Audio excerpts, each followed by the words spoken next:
seem to know what we're doing and where we're going now, sort of. What if you could explore a world across an ocean and full of culture? From here, it's all uphill. Right. Stair step for 2001. A place where the mountains are high. And I am beat. Damn it. I am happy. Woo! All the make great epic cocktail. In spring 2009, our team of 3 explored 23,390 foot Varunse in Nepal. This is our story from the jungle to the heights of the Himalayas. We are still stuck here in the Good Times Clubhouse at 21,500 feet. This is the best view we've had in a while. This is Ski the Himalayas Varunse 2009.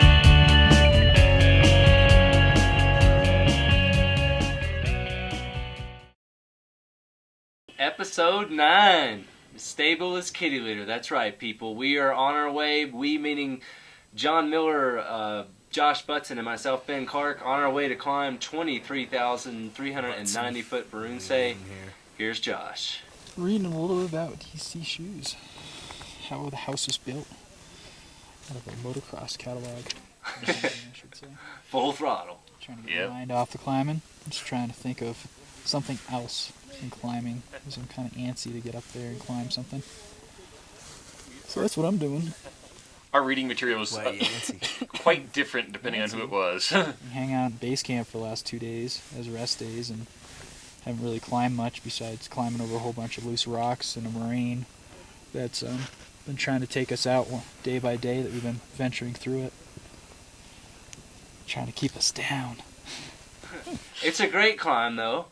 We spent about, 17 days approaching through the jungle. The last few days looking in the rocks around base camp, trying to figure out what the route's going to be. And John Miller, who my third partner, who you're not seeing yet, is with me today. John, what were you thinking about this time? Just looking up the mountain, trying to rest, read, catch up. I mean, definitely a little nervous. Had never done a big mountain before, and this is going to be it. It's just hard being away from home for a while. Really hard for this trip just because she was supposed to be on this trip before she tore up her ACL and meniscus. Yeah, Josh's wife was going to trek in with us. Was unable to make it here. She had to have surgery instead, and she's on the rebound now and doing a little bit of stuff back home herself. I think it's hard to leave for extended periods of time when you're married or even in a relationship. That's probably why it took me so long to get married. Yeah, and I was lucky enough that Malin, my now fiance, was with me on the first part of this trip, but I think it made it harder on you guys. Gonna show up tomorrow. Yeah, hopefully not we'll having head up that couloir, not having your wife and kitty then litter at the same time being in the mountains. Calling it, at least the beginning of it. It's like I think the mountains. Hopefully we'll get up to the top always of it. be my mistress. And hopefully be able to look across and see the route that we've been trying to see if we can do, that we're planning on doing, and hopefully we'll be able to Josh is talking about this route. We don't know if we're going to be able to climb the mountain or not because kind of dreading. No one. We have one photo. And I could be totally psyched if we get up to the top one could of tell us that what it looks like. saddle after climbing up that couloir. And there's still an unknown section. We've seen kitty litter, we've seen the upper route. There's still a chunk of the route that we're not sure what's there. We don't know if there's going to be an ice field. We don't know if it's going to be a crevasse field. Or we just don't know. But sort of looking forward to the other route itself.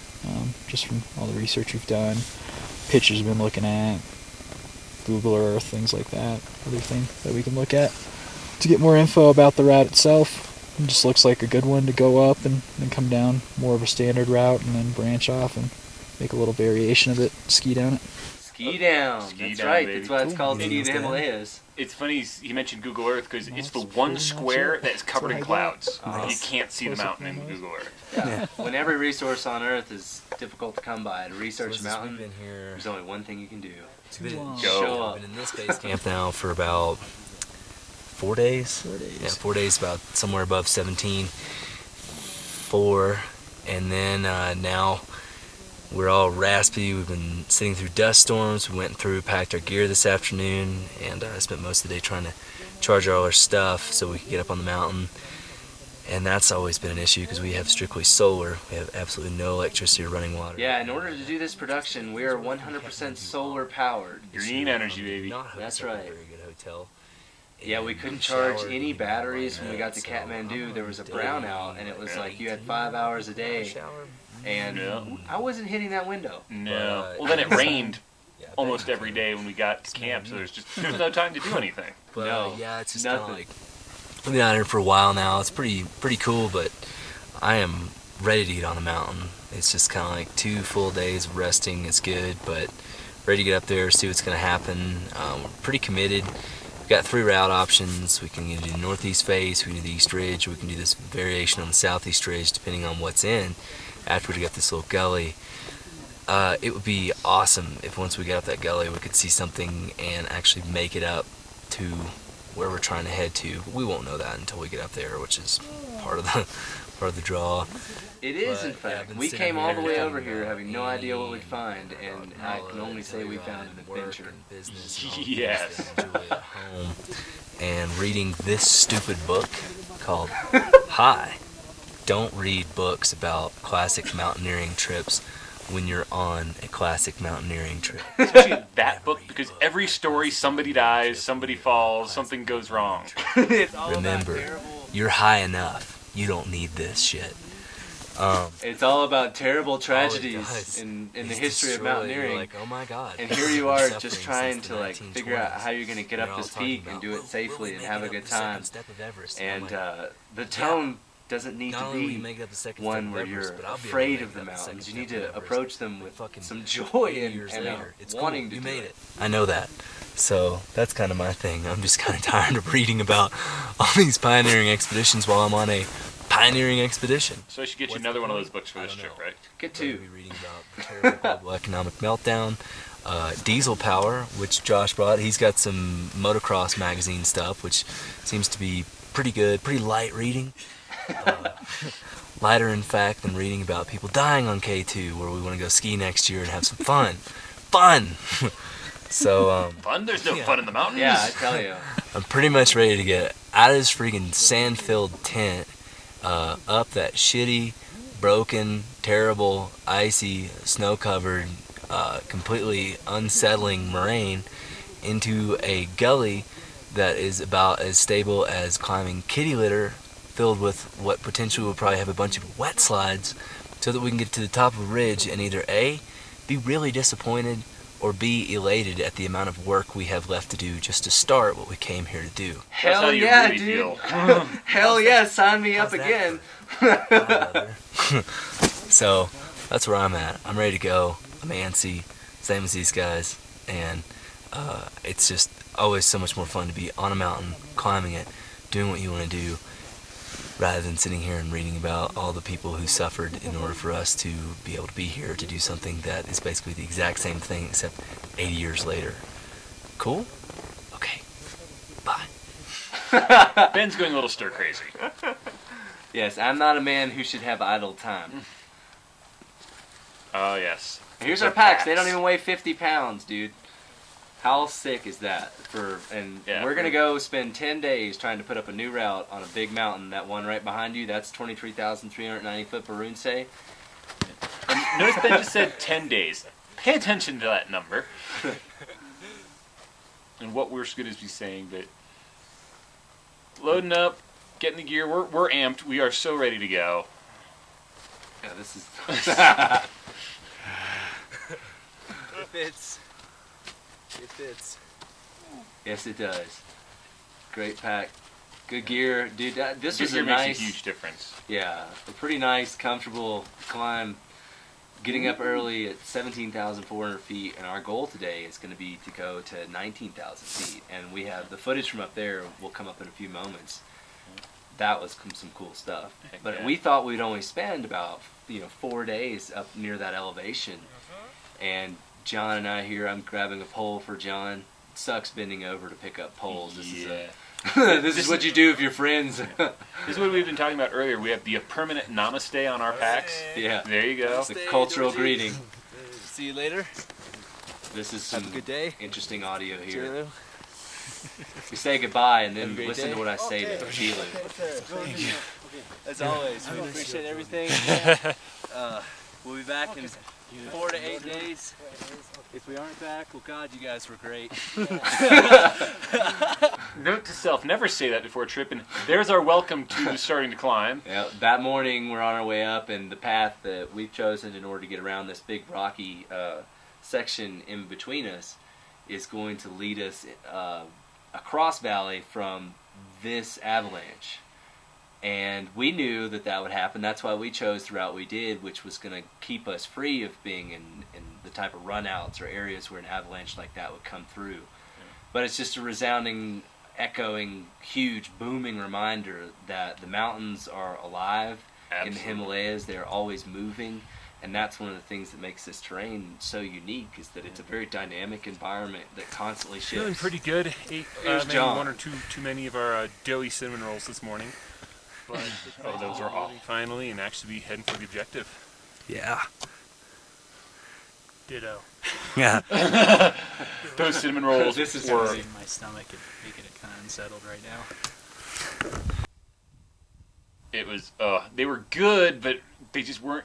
They were having a hard time getting them cooked all the way at this altitude, and yeah, it was bad. They were always felt like they were wrapped in like slimy, doughy, eggish gnar. Yeah, wouldn't recommend it. Not on the menu this year. No, not at that altitude at least. And here's why trekking poles are not always so efficient when it comes to hiking. They can actually slow you down a good bit. And in a moraine, there's no trail here, folks. Like, we're cruising through a field of rocks with no trail and trying to create some cairns and throw some wands in there, not in permanence, but just so that we are able to find our way back should we come back down through this valley underneath this gigantic face of 23,390 foot Barunse.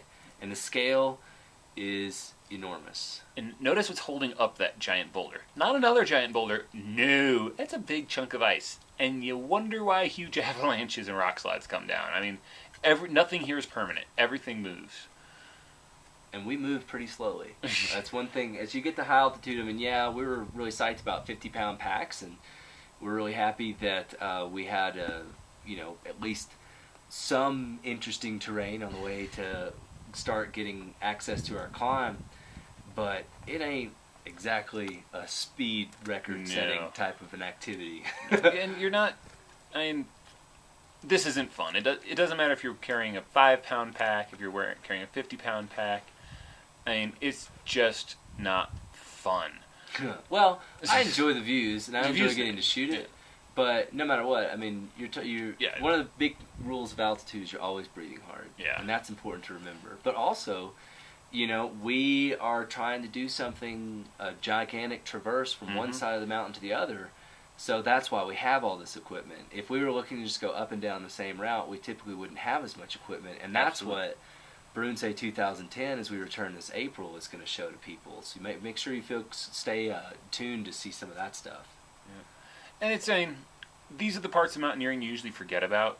That you slog through the moraine, you slog through the crumbly, nasty rock to get to the mountain, to start climbing, to start doing the stuff that you really came for. And we love, we're not having a lot of fun, but we still love it because it's part of the whole experience. You can't get to the mountain without doing this.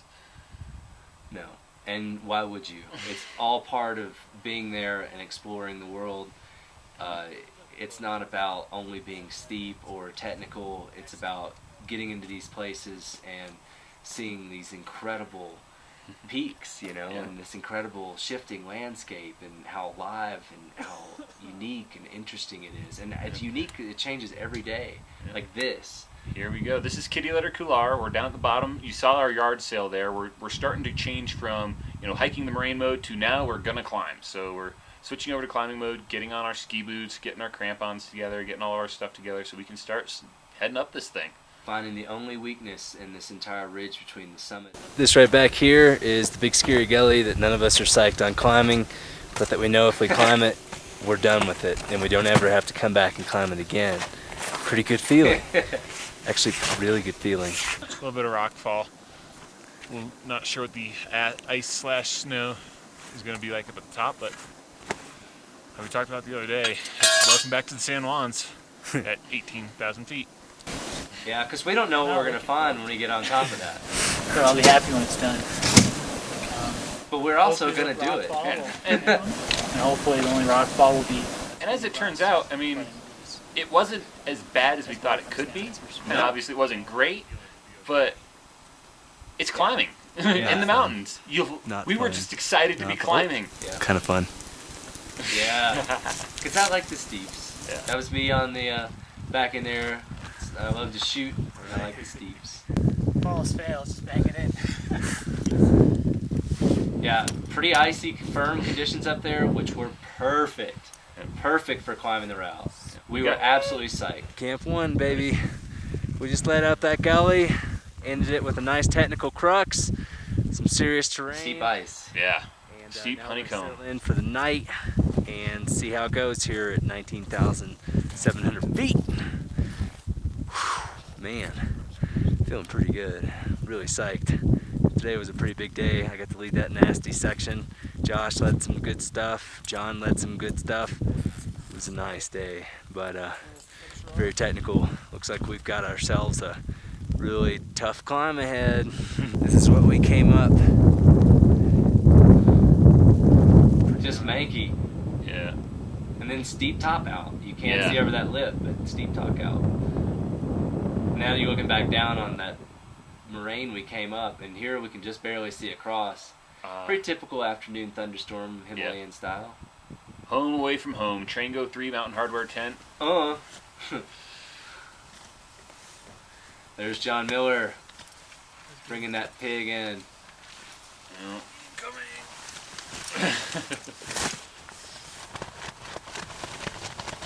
Winds picked up a little bit. This is pretty normal. Yeah. Nice frozen mass of rope.